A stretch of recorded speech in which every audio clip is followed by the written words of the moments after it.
seen a few of these over the years. You fashioned a couple of Different ones, yeah.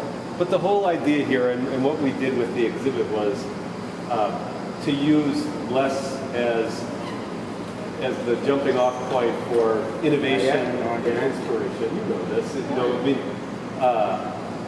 just like the guy we met downstairs, Mike Cudahy, who was one of the driving forces behind here. Discover World's all about innovators and innovation and ingenuity, and this place and this exhibit really, it's about less and less is life, but it's about finding a little bit of Les Paul, that creative aspect in every one of us. So that's really what the whole thing is about. So we're going to be taking a lot of pictures, Ron. There's so much in there. yeah. Well, I'm going to film.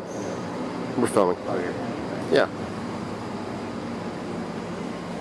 Oh my God. Just so you know, we're closed to the public today, so that's why you don't see a whole bunch of people around here.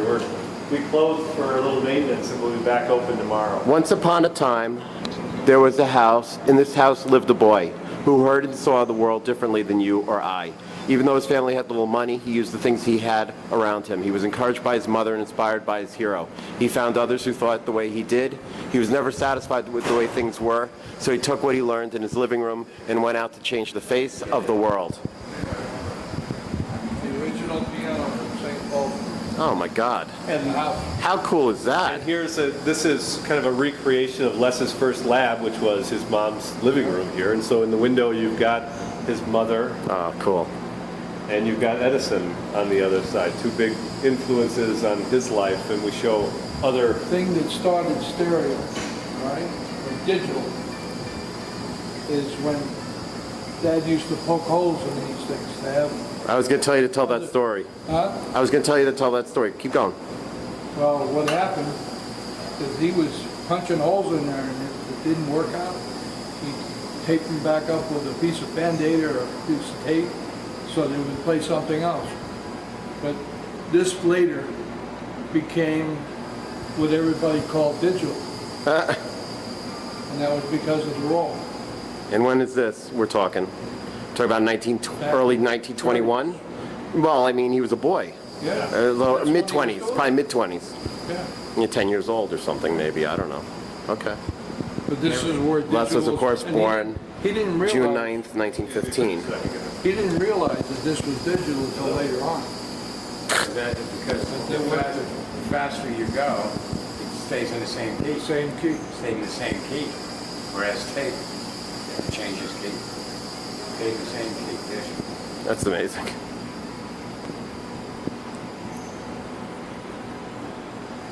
That's Edison, though, over there, right? Obviously. That's Edison. That's not his dad. That's Edison. No, that guy. That guy in the ghosting. Okay. That's And what's... Edison. Okay, and... Oh, okay.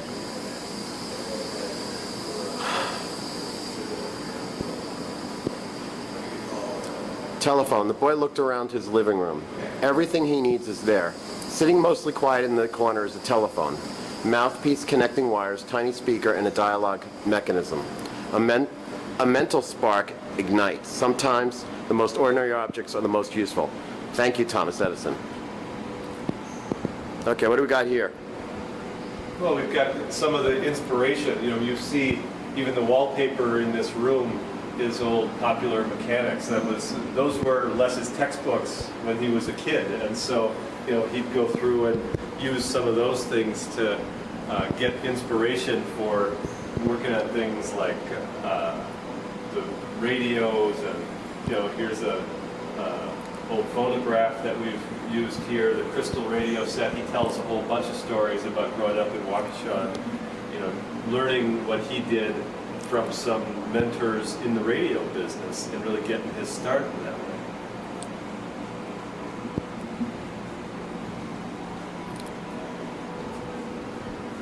And then we do things like, you know, just visually do it a little bit to show what, you know, sound waves are. The whole idea here is we're a interactive educational facility. So, you know, much like Les, when we talked about having Les do something here, it was nothing about just putting everything on glass. It was having people actually get a chance to feel and be part of things, and that really is our whole philosophy. So that's why it was kind of a marriage made in heaven when we thought about doing something with him. What was the story with that, really quickly? Like, when did this exhibit start? How did you get involved with Les? And Let's see. We met Les in the spring, in maybe February or March of 2008. Is that right, Rusty? What's that? Early 2008, that's when we first met. We had a couple of phone conversations. We flew out to New York, and my colleague and I, Paul Karadiak, we had breakfast with Les at 3 o'clock in the afternoon because well, that would be breakfast time for Les. he was just getting up, Yeah. and we were just getting off our airplane, and we sat and we talked to him for about 8 hours about what he wanted to do and what we were all about and everything about this place and his vision of what he wanted to do back in his hometown. And we found out that we were kind of kindred spirits, and we got to talking about, okay, how soon could you put something together? And I think he was thinking maybe we do it in a year and a half or whatever, and we decided in the course of about 3.5 months we put all this together, which is what we did. 3.5 months, Took about wow. 100 days to build this thing start to finish. We've added on and we've improved and done stuff since then, but So when did it open? it opened in June of 2008. Okay. And it opened with a concert, a full house at the Pabst Theater here in Milwaukee, where Lou and the trio and Les played for about 2.5 hours. Fabulous. Hey, Rusty. Fabulous. Okay, and the sign basically says, it's talking about Red Hot Red and his later incarnation, Rhubarb Red. This is what he wore. It consisted of a pair of dark trousers held up with green suspenders over a checkered shirt, but the brilliance was in the accessories. A silk scarf in autumn colors, a flat top brimmed hat to wear over the mop of red wig, and then the shoes. It was literally eye-popping. Oh, cool. Railroad tie. Oh, this is cool. Ah. I saw, unfortunately, the railroad tie. Somebody must have recently done something with it, because you can actually play it and it gets amplified, but it looks like it's worn on the string here. It gets so much use. Oh, really? We've got the broom handle mic here from Les's days playing at Gerke's Corners in Waukesha. Some of those stories about how he used the telephone and the radio speaker to create this. How are you? Great, good to see you You again. remember Lou, right, Paul? This is Alex Boyes. He's the sound engineer on staff at Discovery Roll. I'm Ron Sturm. I own the Iridium where Les, of course, played. Great pleasure to have you in the house. Nice. It's a pleasure. Thank you for this. This is great. Awesome. In the last half an hour. Just take 1 minute. Oh, sorry. National Baseball wants to have 5,000 people. It's great to be here every day. Joanna just You still have the video crew on there?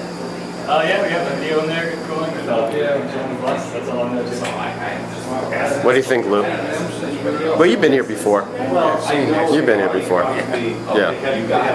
But it's interesting, isn't it? Oh, yeah. They did a great job. Well, I like the way they have the ambiance of the whole. Oh, it's beautiful. Yeah. It's like a 3-day It's like really like a loving, nice thing. I just thought it was like Yeah. Hey, Eric? Yeah. Can we get a new string over here? You're doing that? Doing it right now. See, look at it. Up, look out. Right on here. Right? another There is no rest for Eric Rapchick, Discovery one of the best Center. guitar players in town. There he is. And Mike Cudahy's grandson. We just Wow. were talking to Nice. Mike on the way in, and he was regaling these guys about some Wow. of his buddies in the jazz. Look at this. Oh, really? We'll make it next year. There's no rest for the wicked, man. That's right. Les would want it no other way. Across the harbor, like, it's all Fella can handle an axe pretty good, but he does pretty well with a screwdriver, too. Oh, look at him. Talented guy. And so the whole idea that the exhibit here is the red line that runs throughout the whole exhibit, throughout all these Oh, yeah. rooms here, Yep. is really a lifeline of Les's life and things that were going on during that time in his life. Whether it's, when he was a really young kid, when he got his first guitars from Sears and Roebuck, and he'd fill it up with plaster or socks or whatever. So all of these things tell a story. And then throughout the time that this has been up, people have been able to put their own stories on the lifeline about their interactions with Les and other things that were going on. Oh, that's what you're doing. That's huh? what it's like a That's continually freaking cool. living tribute That's and cool. growing thing. Wow. That is freaking cool. Wow. So many puzzles. Nice. This is great. The first band right here. Rube Tronson's Cowboys. This was Les's first professional gig.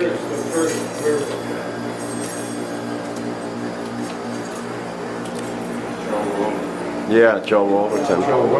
Yeah. Remember it? Well, I read the bio. I read some bio and stuff. Well, I mean, I read. You know it over I know a little You've heard bit. it over the years. A little lore. But no, I read some of the books and the names. You know,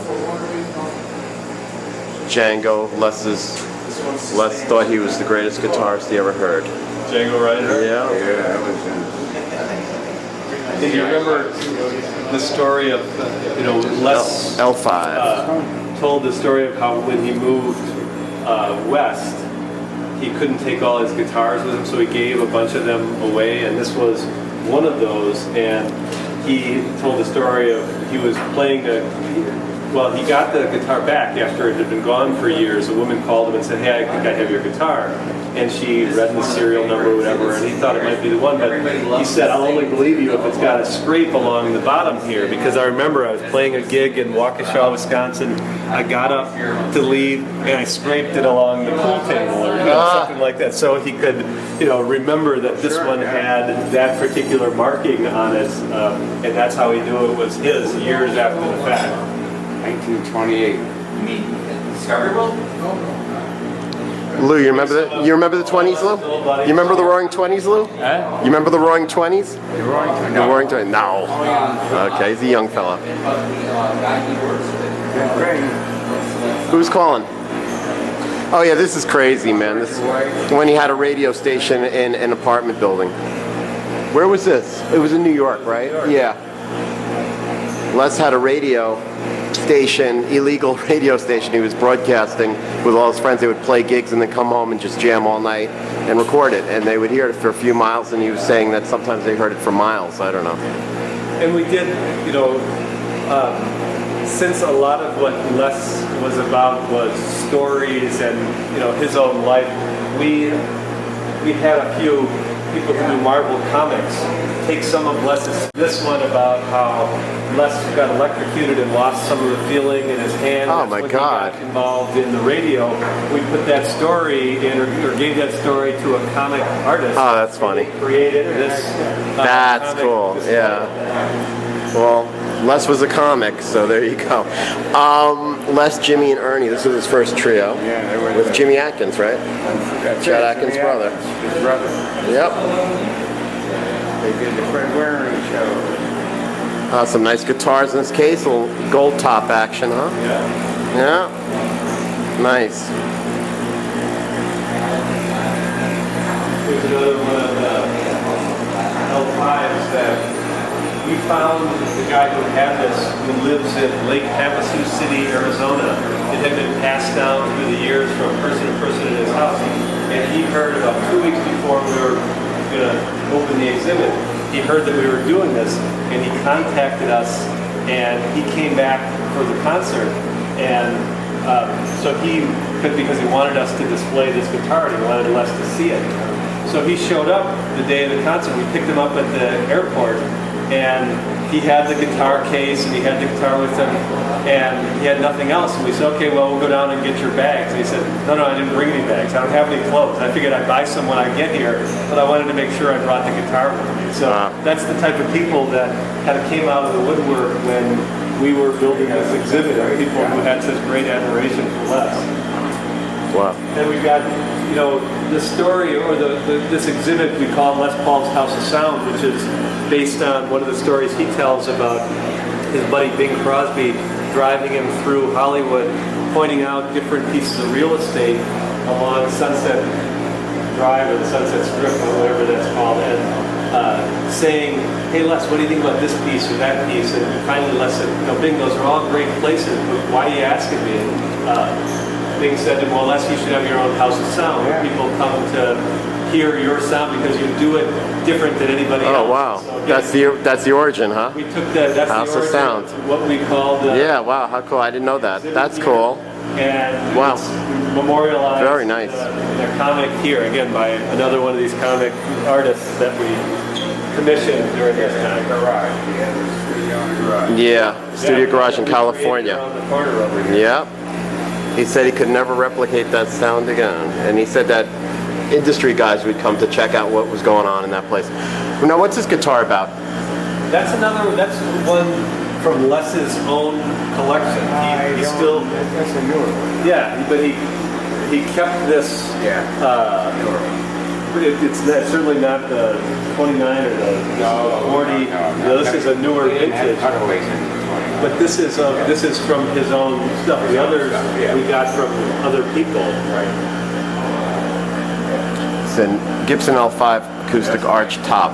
The kind of tape recorder that Big Crosby gave me. But it wasn't in a console. It was in like a suitcase type thing. See, he still has that. It was in his house, but now it's in the Milwaukee Museum. It's going to be there next week. Les had some of these in the house? Right, oh yeah. Maybe let's take some vignettes. And what's the story on this, Lou? What is this? So it's a headless guitar, guys, so. Well, I'll let you explain, but he had the headless guitar before Steinberger. Steinberger, right? Yeah. Berger. I could go for a burger right now. Came out with You like that? Yeah. Okay. And we've got this 30-foot tall picture that we've blown up, and if you see the guitar in between his legs, he's playing with his feet. That's this same guitar. And he would talk about how, they put this down, and under the hot lights, the stage lights, the guitar would expand. So it was very hard to keep this tuned because it would expand and contract. How he was playing a gig somewhere, I think in Pennsylvania or something like that, and just as a joke, he decided to come out with the double neck guitar, and he wore two pairs of glasses, and the band and Barry got a good laugh he out of always it. had. What year was that? Oh, it was in the early 50s. I'd People say. must have been like, holy, this is before anybody had a double neck guitar. People must have said, holy. So he did this as Wow. a joke. He put it in a case, and it sat there for more than 50 years. And then he, gave it to us because he wanted it displayed. He wanted the story to be shared with people. See, this is the cable. Les used to call this a hose, just like a garden hose. The controls are here, and when here's the microphone for him on stage, and Mary had one, but he controlled her microphone also. So what he did was he grabbed the wire, just like a hose, but hold it in his hand like this, and he would turn the volume down on her voice as he's squeezing it, but no one could see that. She'd be singing, all of a sudden you don't hear her anymore, and then you release it. Oh, Did I tell you that one? wow. No, You see? that's a good one, And he always called that a hose. That is really good. Oh, that's good. Well, he was always doing it some kind of Yep. Like, yeah, he's, Well, speaking of stick, And he would do that to her. all you've the got the time. whole show here where they, out of their own home, they were doing these shows. One of the first. I'll tell you, Lou has more stories than anybody. That's a new one. That's one yeah, that we'll have to. that is a good one. Lou knows Really good. so many stories. Some he can't even tell. Okay, go. Alex. So it's basically, each block has a symbol on the bottom. The symbol basically is read by a camera, which tells the computer what instrument to play. And you can adjust them by moving it, it reads your movements. You can get the beats going. You can filter effects with it. You can actually see the waveform happening, so you can get a visual idea of what the sound is doing. Oh, nice. There you go. That sounds fresh, baby. Alex, you're putting something fresh together here, man.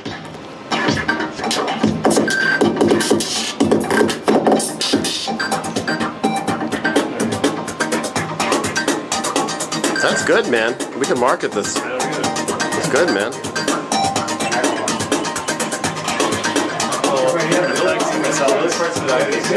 So it's really just it's trying to make like people make their own instruments, like kind of like Les did, like how it would be to make an instrument? So electronics, the idea of artistry, the idea of a little shtickmeistering, everything that Les was is tied into these creations. That's It's great. really about I think you leaps should of put one of innovation. these. Yeah, iridium. leaps of innovation. Yeah, I should put an iridium, sure. But it should be just like Les would do it, that it really is not connected to anything but a bunch of musicians back there. Ah, that's good. You gotta get one for the iridium. Yes, One for the iridium. one for the iridium. We'll be really nice to these guys and maybe we'll get one. Okay. Here, what's going on here? This is a print lab. And, you know, when we talk about teaching people to be interactive, or that we wanted to have everybody find the Les Paul in themselves, anything dealing with teaching music, making your own guitars, making your own promotional material, everything tied to being an entrepreneur in music is happening in this room. Well, actually, you can have this if you like. This is a thing from our original opening. Oh, yeah, we'll hang that. Yeah, we'll hang that in the club, sure. We'll hang that in the club, it's very cool. It's their last one in existence. Oh my God. The classes. I'll hang it up. I'll hang it up in the club. Actually taking guitar Definitely. in parts. The students do all their electronics, screen their own face, put their own paint jobs on, and That's- then actually do so it's not just learning how to play the instrument. It's really, if you're not a person that has that aptitude, it's designing instruments, or it's how do you promote. So again, like really looking at a big picture. And young people, of course, by young, anybody younger than me is like into it. So, you want to talk more about that? Yeah, it was really great to kind of take apart their idea of the guitar. Like to say, like, no, it's not just a guitar. You can improve this. You can keep doing things to this. You can experiment. You can try changing the EQ circuit. You can change the pickups. You can do your own screen printing, modifications. We were Wow. getting into like body modifications. We were gonna do some like plastic. And you can do that, can you do that here? Yep, everything done here. Yeah. So how does that work? Does school trips come in here? All of the above. You sign up for a class. You can be a part of a school trip. You can do summer camp here for adults and for young people. Oh my God, so you have instructors We've had going through bands this? here as well. That's Yoga pretty tangos crazy. performed Okay, I here. didn't know that. Taking that spirit of Les Paul, we're Wow. looking at it really big spectrum. Oh my God. Because he really Discovery World's mission and Les Paul, no different. No different. It's really the DIY spirit that powers these labs. Being able to make your own shirts, your own posters. We have typesetting machines to do your own card making and everything. And even just the computer that you to make your own artwork for releasing an album, print your own artwork, print on CD if you want. It's really all about DIY. That's all. Yeah, but it's really fun. Here's some of the CD cases that he had printed. And like many people at Discovery World, Alex has multiple talents, like Les. So he runs this lab, he runs the sound studio, and it's just all around good guy too. Plays in a band. Plays in a band. Yep. He used to be the Clemson. He's a modern Renaissance man. Indeed, gotta have it. Here and there. Good job. So we've got actually like 6 more studios, an electronics lab where you can go deep dive into electronics. You'll see the Coles lab probably is where you can really work with laser cutters and all kinds of stuff to make. You know, one of my favorite memories of Les was being in the basement with him. And he had his glasses on the end of his nose and his hair was up and he was showing me all the tools and stuff that he had. And I was like, I'm in heaven here. And I'm with the Father here as well. It was just so good. Well, Very what nice. we've done here is in some of these places, we've created the kind of tinkerer's workshop that Les had his whole life. The kids today don't always have. They don't have their Basements, basement or their garage to garages, do stuff nothing. in. You know, this becomes a place where people can do that and where innovation happens. And you know, you need those places. You need the inspiration for that. That's what Les was all about. So what are you doing? You're playing with Les? Wow. He's playing with Les. What would a guitar lesson with Les Paul cost? Oh my God. No, it's in loop here because once he starts running it, it starts out with the how high the mood, and then he goes into talking. Uh-oh, I'm in the screen. Ah, sorry, Les. Oh, I disappeared. There you go. Oh my God. Yeah, so right, and so then when you come in and sit down, you start it off, and then he goes, "Hi, I am. Who are you? I'm Les Paul. Who are you?" And they say their name, they record that, and then they do this whole jam. And he teaches them about the big E string, and he goes, "Oh, you're such a show off. Oh, you're not getting it right." You know, he does that, and then at the end, Can we see some of that? Can we see some of what you're just talking about? Do say it again, please. oh, I was just Yeah, saying say it. that, I heard it, but when say it when the video starts running, it says, "Hi, I'm Les Paul. You know who I am, but who are you?" And then you say your name, And then he says, well, I'm going to have a little guitar lesson today, and so we're going to teach you about the Big E string. So start with this, and he goes like this, and he plays a little bit, and then as you start working with him, he goes, you're just a big show-off. And then he'll go, oh, no, we're completely on two different songs here. And so he had the whole, like, even though there was nobody else in the room, he was imagining what that person would be doing while he was teaching them that basic guitar lesson. So it's quite exciting, and then you get to take that home with you.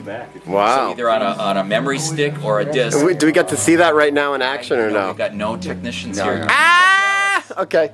We'll cut that out of video. I'm just joking. Anyway, we can't do it today, but we will come back to this Discovery Center and we will figure all that out. Okay. He came in at 1 a.m. Alex, play a little more. Can you play a little bit more? I'm sorry. 3 a.m.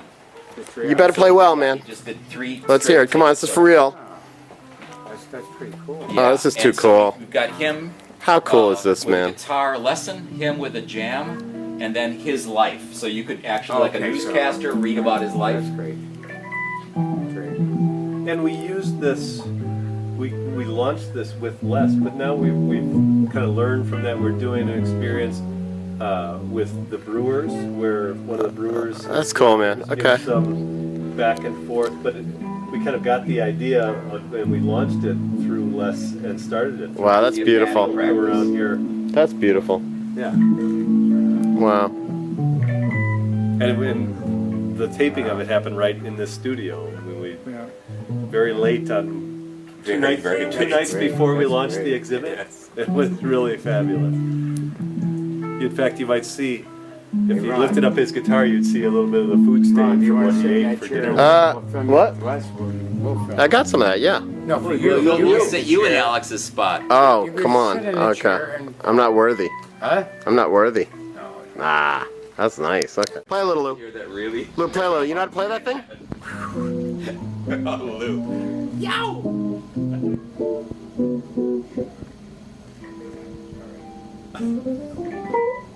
Oh, man.